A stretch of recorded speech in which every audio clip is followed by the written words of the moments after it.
Hey folks, you don't normally see a helicopter in zinc, but I just made and installed these floats here. I wanted to do a stability test. So side to side, that's really, really good, folks.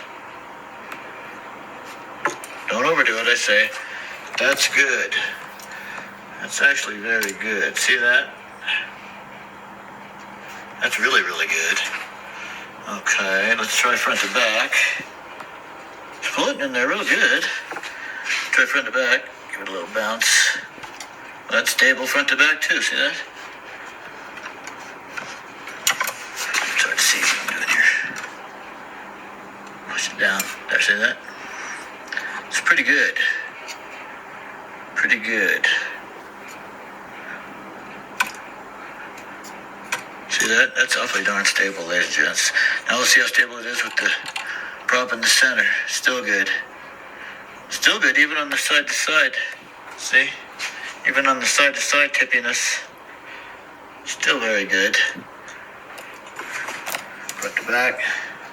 Very good. Very good, folks. Hey, I'm jazzed. I'm jazzed. These floats are actually going to work. They are actually going to work, ladies and gents. Way cool. Way cool.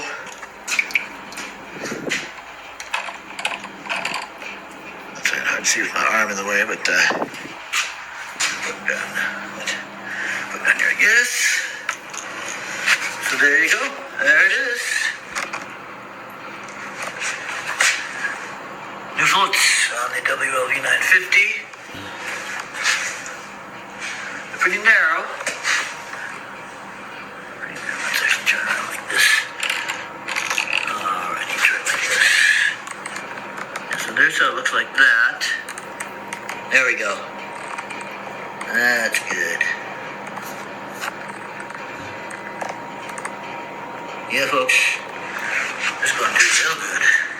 This will be my second copter that I've put floats on. This will be the second copter that I put floats on. Previous one was Horizon Hobby Blade 230S. Put floats on that.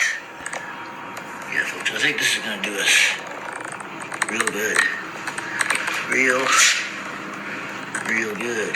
Okay.